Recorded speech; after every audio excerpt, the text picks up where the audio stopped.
जय हिंद साथियों, welcome to my YouTube channel Bareilly maths point में आपका स्वागत है। जैसा कि मैं आपके लिए सामने एक नया और अनसॉल्व सेट लेके आया हूं, क्योंकि अब तक मैंने आपको 12th क्लास के 4 अनसॉल्व करा दिए।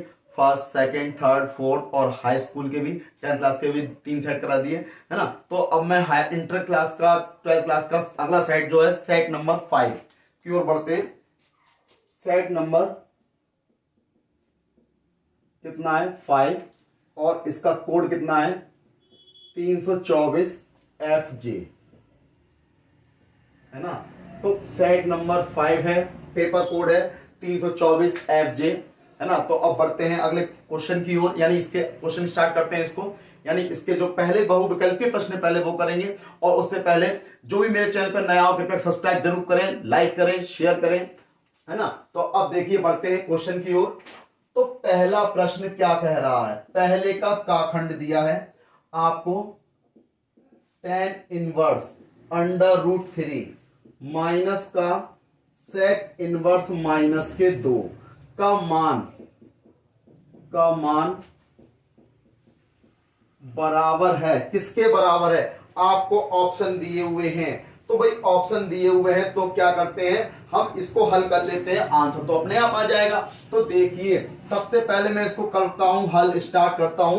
यानी कि सबसे पहले क्या करेंगे, माना लेट tan इनवर्स √3 बराबर मैंने x मान लिया।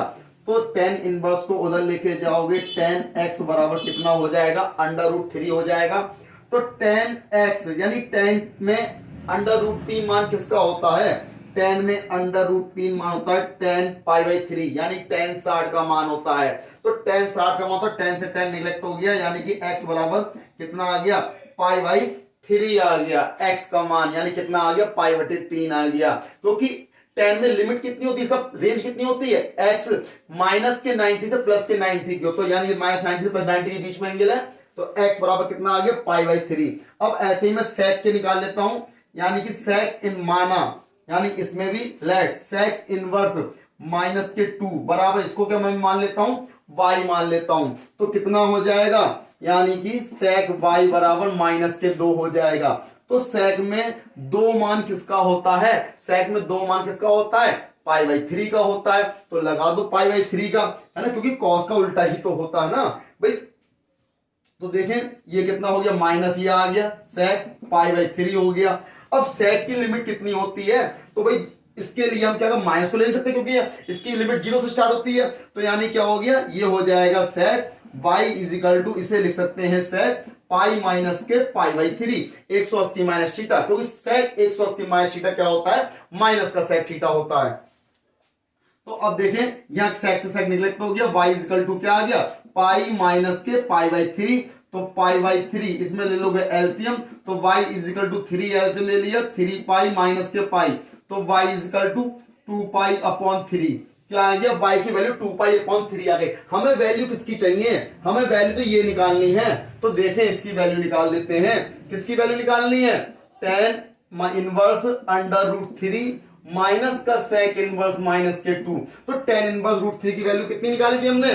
π/3 माइनस sec इनवर्स -2 की 2π/3। तो भाई जब एलसीएम लोगे 3 आएगा, पाई माइनस के 2 पाई में से पाई गया माइनस के π/3। आंसर जो कि इसका क्या है? सेकंड ऑप्शन है, यानी कि सेकंड वाला ऑप्शन इसका क्या हो जाएगा? सही हो जाएगा, माइनस के π/3। आपका इसका आंसर क्या आ गया?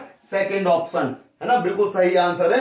आप इसका स्क्रीनशॉट ले सकते हैं। कर लिया होगा। बढ़ते हैं अगले खंड की ओर, इसको रखा देते हैं अब तक।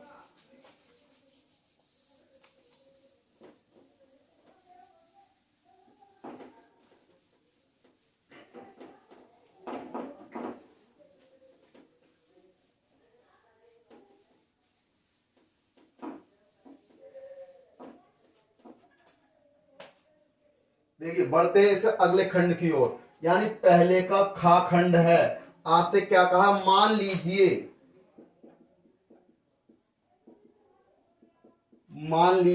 कि समुच्चय n में आपको दिया है r बराबर ए कॉमा बी, ए बराबर बी माइनस के 2, बी इज ग्रेटर देन 6 द्वारा परिभाषित संबंध है, तो द्वारा परिभाषित संबंध है, तो भाई इसमें आपसे कहा है इसका मान निकालना है कि इसमें कौन सा होगा, जिसमें कि आपको दिए हुए ऑप्शन दिए हुए हैं। तो भाई सबसे पहली चीज क्या है, अगर मैं इसके ऑप्शन भी लिख देता हूं तो लिख देता हूं, चलो, है ना, कि पिछले क्वेश्चन में तो मैं नहीं लिखे क्योंकि जो आंसर आना था आ जाएगा। तो 2,4 is belongs to R. Second दिया है आपको 3,8 इज बिलोंग्स टू आर, और थर्ड दिया है आपको 8,6 इज बिलोंग्स टू आर, और फोर्थ दिया है आपको 6,8 इज बिलोंग्स टू आर।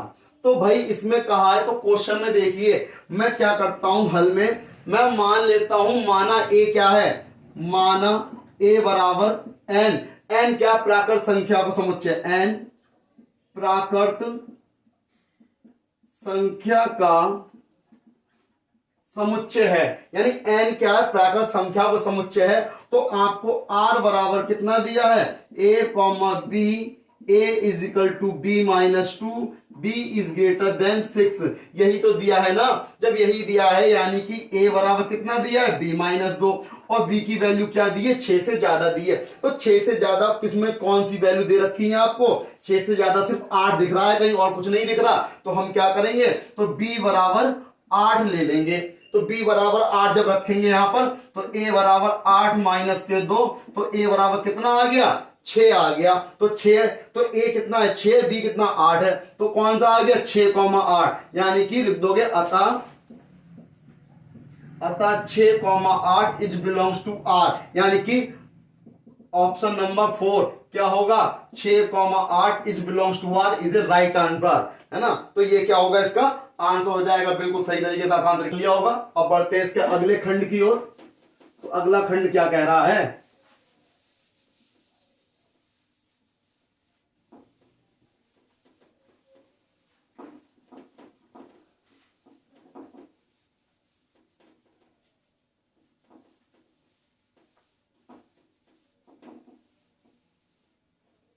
तो देखें भाई अगला खंड कह रहा है कि गा खंड है, पहले प्रश्न का गा खंड है कि 3 × 3 कोटि के, 3 × 3 कोटि के ऐसे अवयवों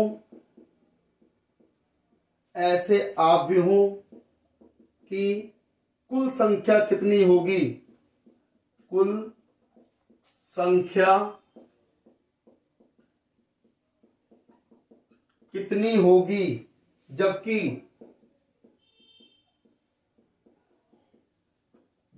प्रत्येक प्रविष्टि 0 या 1 है। भाई प्रत्येक प्रविष्टि पूछी है आपसे कि अवयव की कोटि कितनी दी है, 3 × 3 कोटि की दी है, तो उसमें अवयवों की संख्या कितनी होगी, 9 होंगे। तो प्रत्येक अवयव यानी प्रत्येक स्थान को 0 या 1 से, 0 या 1 किसी, यानी 9 के 9 दिए होंगे, क्योंकि कोटि कितनी 3 × 3 की है, तो कोटि 3 × 3 की, तो अवयव की संख्या कितनी हो जाएगी, 9 हो जाएगी। और प्रत्येक स्थान को 0 या 1 से रख सकते हैं, 0 रखो या 1 रख सकते हैं। तो 0 रखने के लिए, यानी 0 स्थान रखने के लिए कितने तरीके हो सकते हैं, यानी कि 2 तरीकों से, 2 की घात कितनी हो जाएगी, 9 हो जाएगी। भाई देखें, सबसे पहले इसके ऑप्शन लिख देता हूं मैं आपको। भाई ऑप्शन दिया है 512, सेकंड दिया है 81, थर्ड दिया है आपको 18, फोर्थ दिया है 27। तो आपसे कहा गया है, तो देखें लिख देता हूं मैं, लिख क्या देता हूं, समझा देता हूं। 3 × 3 कोटि की अवयव में अवयवों की संख्या 9 होगी। भाई कितनी संख्या होगी अवयवों की, जब 9 संख्या होगी अवयवों की, और प्रत्येक स्थान को 0 या 1, भाई प्रत्येक स्थान पर होगी प्रत्येक स्थान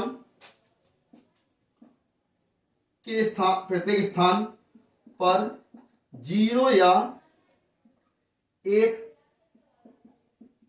रख सकते हैं। तो 0 या 1 रख सकते हैं, कुल प्रविष्टि रख सकते हैं। तो 0 के स्थान को भरने के लिए भाई 0 के स्थान को भरने के लिए तो क्या हो जाएगा, 2 की घात 9। 2 की घात 9 कितना होता है, 2 की घात 9 कर लो, यानी 2 गुणा 2 गुणा 2 गुणा 2 गुणा 2 गुणा 2 गुणा 2। देखो 1 2 3 4 5 6 7 8 9। देखो 2 दूनी 4 दूनी 8 दूनी 16 दूनी 32 दूनी 64 दूनी 128 दूनी 256 256 दूनी 512, यानी कितना आ गया 512। यानी कि पहला वाला ऑप्शन क्या हो जाएगा, इसका सही हो जाएगा, है ना। आप इसका नोट कर सकते हैं, स्क्रीनशॉट ले सकते हैं। फिर बढ़ते हैं अगले खंड की ओर।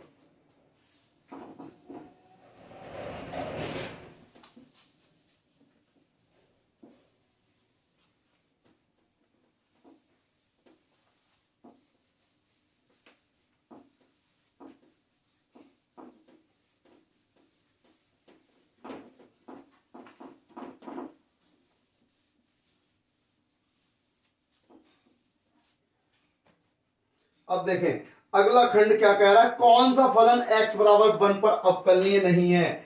आपसे कहा गया घ खंड है कि कौन सा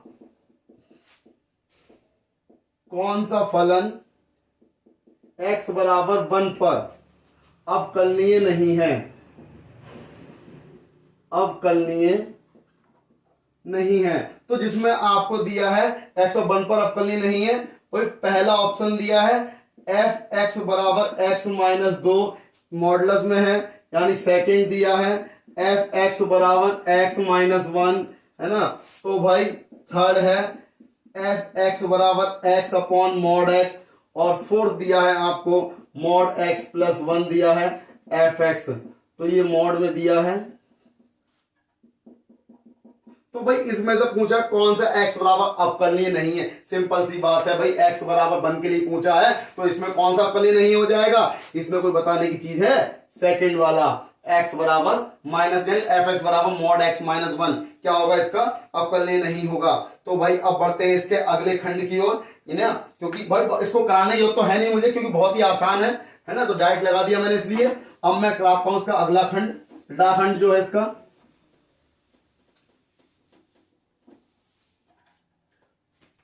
तो पहले का लाखंड है, आपसे कहा गया है कि भुजा में 3% यानी कि लिखोगे भुजा में 3% वृद्धि के कारण 3% वृद्धि के कारण भुजा x सेंटीमीटर के घन के आयतन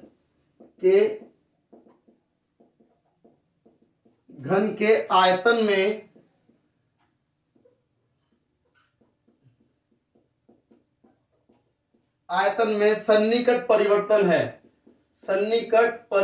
है। या आपसे पूछा है कौन सा परिवर्तन सन्निकट है इसमें, तो आपको दिया हुआ 0.06 x³ सेंटीमीटर क्यूब, सेकंड दिया है 0.6 x³ सेंटीमीटर क्यूब, फिर थर्ड ऑप्शन दिया है कि 0.09 x³ सेंटीमीटर क्यूब, और फोर्थ ऑप्शन दिया है 0.9 x³ सेंटीमीटर क्यूब।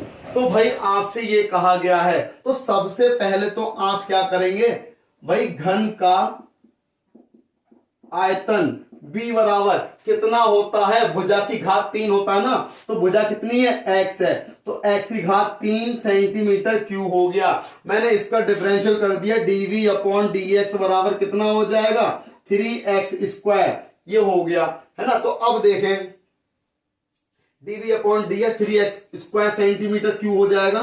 अब देखें, अब हमसे क्या कहा गया इसमें कि घन के आयतन सन्निकट परिवर्तन की बात कही है, सन्निकट परिवर्तन की बात करी तो भुजा में वृद्धि कितनी हो रही है 3% की, तो लिखोगे भुजा में वृद्धि। तो भुजा कितनी है, x है, इसमें वृद्धि कितनी हो रही है 3% की, तो 3/100 यानी कि 3x/100 हो गया। 3x/100 का मतलब क्या है, 100 से भाग कर दो 3 को, 0.03 और x इतना आ गया 0.03 हो गया। ये क्या है भाई, वृद्धि हो रही है तो डेल्टा x हो गया। तो हमें क्या चाहिए, आयतन में वृद्धि, हमें निकालना है आयतन में वृद्धि। तो लिखेंगे आयतन में वृद्धि कितनी होगी भाई, आयतन में वृद्धि के लिए क्या लिखोगे भाई, dv/dx into delta x। dv/dx की वैल्यू तो ये रही 3x² और डेल्टा x की वैल्यू कितनी है 0.03x। तो 3 की 3 से गुणा हो गई 0.09 हो गया, x² की x हो गई, x³ हो गया इतने सेंटीमीटर क्यूब, यानी कि ऑप्शन नंबर 3 इसका सही आंसर है। बिल्कुल आसान तरीके से आप इसका स्क्रीनशॉट ले सकते हैं। चलिए अब आप लोगों ने, अब बढ़ते हैं इसके अगले क्वेश्चन की ओर, यानी प्रश्न नंबर 2 की ओर। और भाई इससे पहले मैं कुछ बता दूं आपको, भाई जो भी मेरे चैनल को भाई आप लोग वीडियो देखते हैं, लाइक नहीं करते हैं, ना लाइक करते हैं ना शेयर करते हैं, इसलिए कृपया करके आपसे रिक्वेस्ट है कि आप लोग मेरी वीडियो को लाइक जरूर करें, शेयर करें, और जो भी नए लोग हैं उस कृपया करके सब्सक्राइब करें, क्योंकि आपको मेरे चैनल बहुत कुछ मिलने वाला है। अभी तो मैं सिर्फ आंसर पेपर करा रहा हूं, इसके बाद मैं आपको इस 12th क्लास का 10th क्लास का लाइव क्लास भी लूंगा, है ना। तब तक के लिए आंसर से काम चलाइए, क्योंकि अभी पेपर है। तो देखें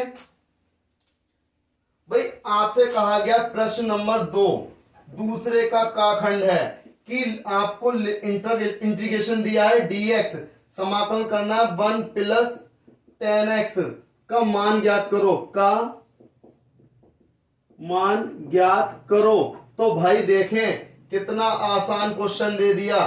तो हम क्या करेंगे, माना i बराबर dx/1 + 10x हो गया, तो i = इंटीग्रेशन, तो कितना हो गया 1/1 + 10x को लिखोगे sin x बटे cos x, बटे में 1 ले लिया और dx आपका ये है। तो भाई जब हम एलसीएम लेंगे तो नीचे कितना आएगा, cos x आएगा, cos x की 1 से इंटू होगी cos x प्लस ये कितना हो गया sin x, तो ये कितना है dx, तीसरी डिवाइड कहां पहुंच जाएगी ऊपर, तो ये हो गया आपका यानी cos x plus sin x dx।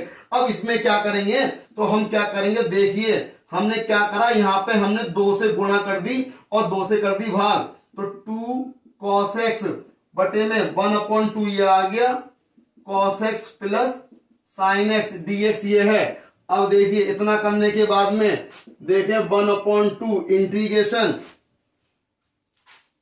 2 cos x है, इसमें हमने क्या करा, sin x जोड़ दिया और sin x घटा दिया, अपॉन में कितना है cos x plus sin x dx आपका ये आ गया। देखो इससे फायदा क्या मिला भाई, मैंने 2 से गुणा भाग करी थी, 2 cos x हो गया, 2 cos x यानी cos x plus cos x, 2 cos x तो होते हैं, इसमें sin x जोड़ दिया, sin x घटा दिया, बात तो वही रही। तो हम क्या करेंगे, इसको एक बार इसके अपॉन में, एक बार इसके अपॉन में, तो रख दो cos x plus sin x upon कितना हो गया cos x plus sin x dx। अब प्लस भाई 1/2 पूरे के इंटू में तो इधर भी 2 आएगा, 1/2 cos x माइनस के sin x अपॉन कितना हो जाएगा cos x plus sin x dx, इतना हो गया। अब हम क्या करेंगे, तो देखें 1/2 ये तो देखो सेम है तो आपस में क्या हो गए, कट गए, तो कितना बचा 1 × dx प्लस के 1/2। अब इसके लिए क्या करेंगे, cos x plus sin x है, हम क्या करेंगे, इसको t मान लेंगे। भाई इतना दिया है 1/2, भाई हमने क्या करा, लेट भाई cos x plus sin x = t मान लिया, जिसका करेंगे differential with respect to x, तो cos x का हो जाएगा माइनस का sin x और sin x का हो जाएगा cos x। अब कितना हो गया dx बराबर dt, यानी कि क्या लिखोगे इसे, cos x माइनस के sin x dx बराबर dt। तो देखें 1/2 इसको आपने क्या माना था, t माना, और इतने पार्ट को तो आप क्या लिखेंगे, dt लिख देंगे, तो ऊपर क्या बचा 1 और ये हो गया dt हो गया। तो 1/2 1 का कितना होता है x प्लस 1/2 ये कितना है log 1/t का कितना log टी होता है प्लस कांस्टेंट सी। तो देखें मान लगा दो 1/2 x प्लस 1/2 लॉग टी की वैल्यू कितनी है cos x plus sine x, cos x plus sine x plus constant C. ये क्या हो गया इसका आंसर हो गया। बहुत ही आसान तरीके से चेक कर लेते हैं कि आंसर यही है इसका। बिल्कुल सही बात है, यही आंसर दिया है ना। आप इसको नोट कर लिया होगा। अब बढ़ते हैं दूसरे के खा खंड की ओर।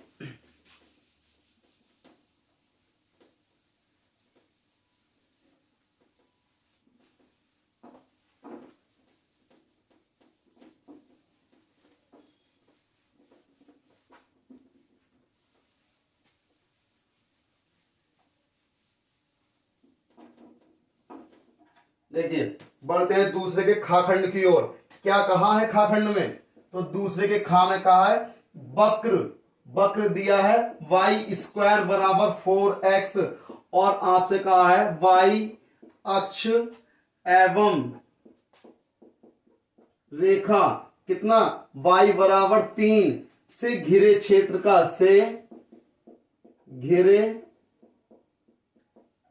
का क्या करना है क्षेत्रफल ज्ञात करो।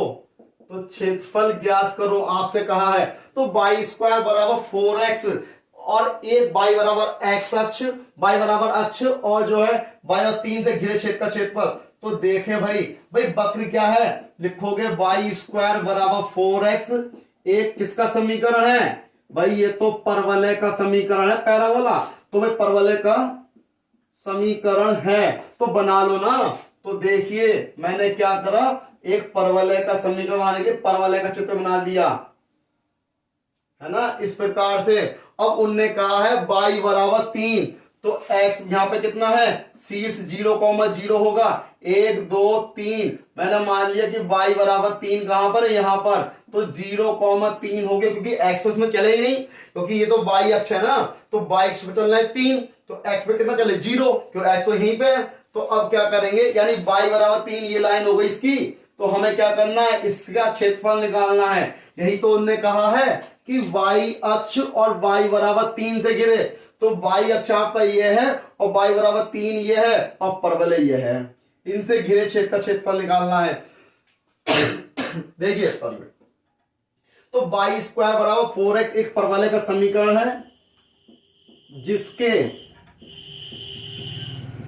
जिसके शीर्ष 0,0 है। भाई जिसके शीर्ष कितने 0,0 है और OX क्या है सममित अक्ष है और OX सममित अक्ष है। तो सममित अक्ष है तो वक्र y बराबर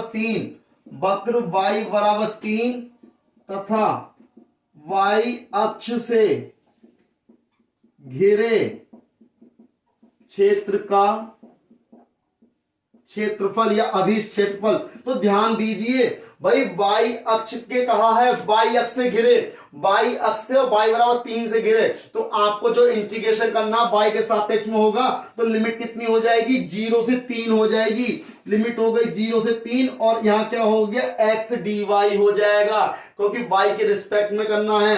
तो भाई यहां से x की वैल्यू निकालोगे, x की वैल्यू कहां से यहां से, तो अगर x की वैल्यू यहां से निकालूंगा तो x बराबर कितना आ जाएगा y² बटे 4। समीकरण नंबर 1 डाल सकते हो इसे। तो हमने क्या करा x की वैल्यू लगा दी 0 से 3, तो y² बटे 4 और ये कितना हो गया dy। तो भाई 1/4 तो कांस्टेंट है 0 to 3 और यहाँ क्या है y² dy। इसका कर दो इंटीग्रेशन। तो भाई देखें 1/4 y² का इंटीग्रेशन करोगे तो कितना हो गया y की पावर 3/3 और लिमिट कितनी है 0 से 3। तो अपर लिमिट कितनी है 3 और लोअर लिमिट कितनी है 0। तो क्या लिखेंगे 1/4, यानी upper limit minus lower limit लगती है ना, तो लगा दो 3 की पावर 3 माइनस यहाँ कितना 0 की पावर 3 और पूरे के अपॉन में कितना हो गया 3। तो ये तो 0 हो गया, यानी एक 3 से 3 कैंसिल हो गया 1/4। यहाँ कितना बचा 3 का स्क्वायर, यानी 3 का स्क्वायर कितना हो गया 9/4 वर्ग इकाई है ना, स्क्वायर यूनिट यानी वर्ग इकाई। ये क्या हो गया इसका आंसर हो गया। बिल्कुल सही आंसर है ना। कोई तो दिक्कत है नहीं, अगर कोई दिक्कत हो तो बता देना। वैसे तो कोई दिक्कत होगी नहीं, अच्छा समझा दिया मैंने आपको है ना। इसलिए नोट कर सकते हैं आप इसे। बढ़ते हैं अगले खंड की ओर। अगला खंड क्या कह रहा है, अगला गा खंड कह रहा है इसका, वो देखिए। और भाई हमें चैनल को जो भी नया है वो सब्सक्राइब जरूर करें और बेल आइकन जरूर दबा दे ताकि मेरी नेक्स्ट वीडियो का नोटिफिकेशन आप तक पहुंच जाए। भाई आप लोगों से मैं ज्यादा कुछ नहीं मांगता, सिर्फ शेयर और लाइक मांगता हूं, सब्सक्राइब करें बस।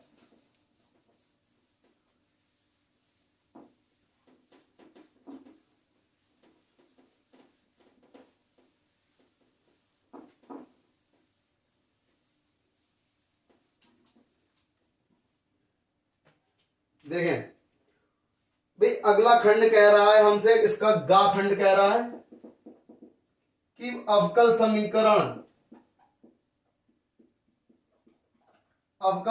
कही है हमसे, कितनी दी रखी है, dy अपॉन dx बराबर दिया है x plus 1 upon y minus के 2, और इसमें दिया है y is not is equal to 2, y 2 के बराबर नहीं है।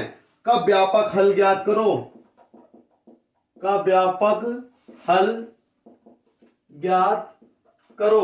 तो व्यापक हल ज्ञात करना है तो देखिए सबसे पहले हमने क्या करा, क्वेश्चन को नोट किया, dy upon dx x plus 1 is equal to y minus 2। तो हमने सबसे पहले क्या काम करेंगे कि इसके y वाले एक तरफ कर लो, x वाले एक तरफ कर लो।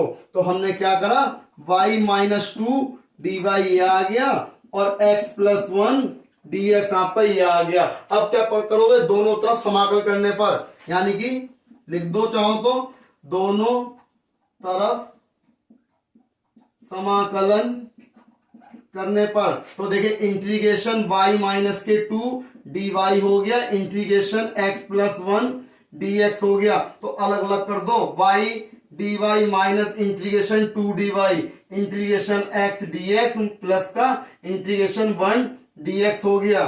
तो देखें तो भाई y का कितना हो जाएगा, y का हो गया y स्क्वायर अपॉन 2, है ना, माइनस के 2 का कितना हो गया, 2 तो कांस्टेंट हो गया, 1 का कितना हो गया y बराबर यहाँ x का हो गया x स्क्वायर अपॉन 2 प्लस 1 का कितना हो जाएगा x हो जाएगा और प्लस कांस्टेंट c हो जाएगा। इन सबको इधर ले आओ तो y स्क्वायर अपॉन 2 माइनस का x स्क्वायर अपॉन 2 माइनस के 2 ये x इधर आएगा माइनस का x बराबर में c हो गया।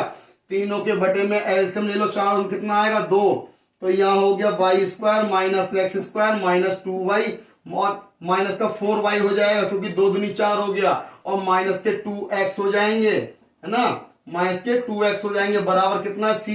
इसको 2 को इधर लेके जाओगे क्रॉस मल्टीप्लाई से तो हो गया y square minus x square minus के 4y माइनस 2x बराबर 2c हो गया। इस 2c को भी इधर ले आओ और माइनस से क्या करोगे, भाग कर दो। पहले तो माइनस से भाग करेंगे, कितना हो जाएगा x square minus y square, तो प्लस के कितना हो गया 4y प्लस के 2x हो जाएंगे, और ये इधर आएगा ये भी प्लस का हो जाएगा 2c बराबर 0, तो कि इसका आंसर हो जाएगा बिल्कुल सही आंसर, यानी x square minus y square भाई आपको दिया हुआ है plus 2x plus 4y plus का c कह सकते हो या प्लस का 2c कह सकते हो, है ना, क्योंकि ये तो कांस्टेंट है, 2c हो या c हो कोई फर्क नहीं पड़ता इसमें, इसलिए c डैश ले सकते हैं। ये क्या होगा, इसका आंसर हो गया, नोट कर लिया होगा। अब बढ़ते हैं अगले खंड की ओर। अगला खंड क्या कह रहा है, अगला इसका गा खंड कह रहा है। घा भाई लोग मेरे वीडियो को दबादब शेयर करते रहिए, दूसरों को शेयर करिए, दोस्तों को।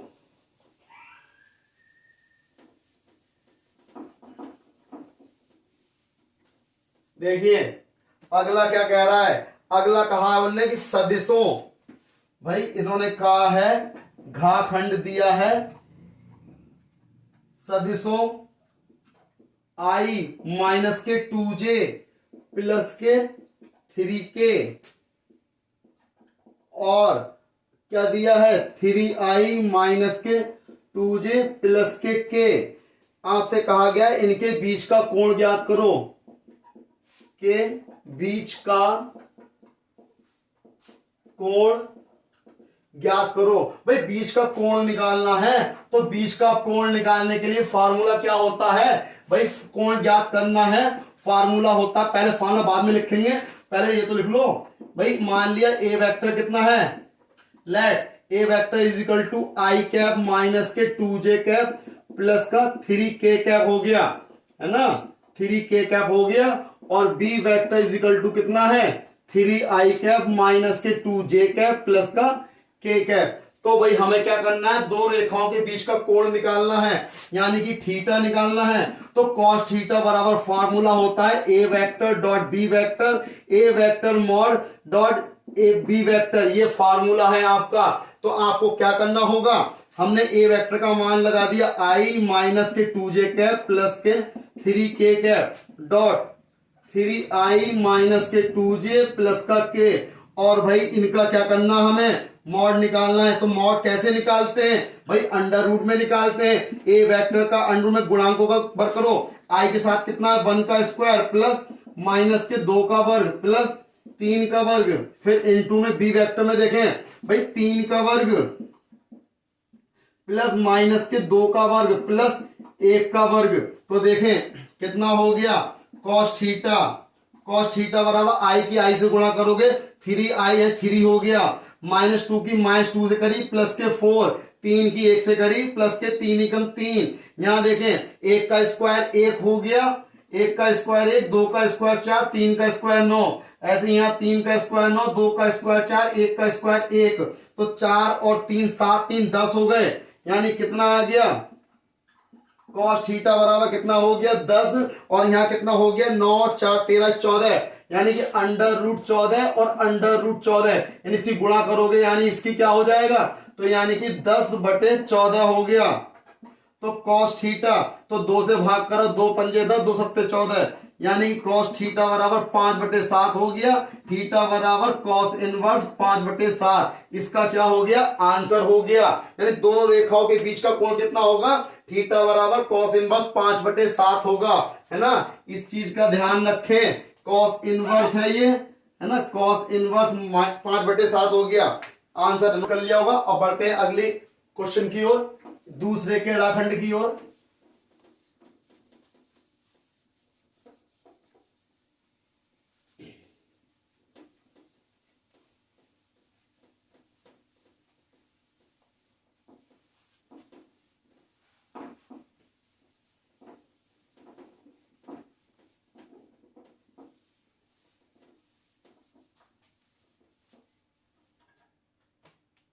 देखिए अब इसका बढ़ते हैं इसके रेखाखंड की ओर। क्या कह रहा है कि यदि ए तथा बी दो स्वतंत्र घटनाएं हैं, यदि ए तथा बी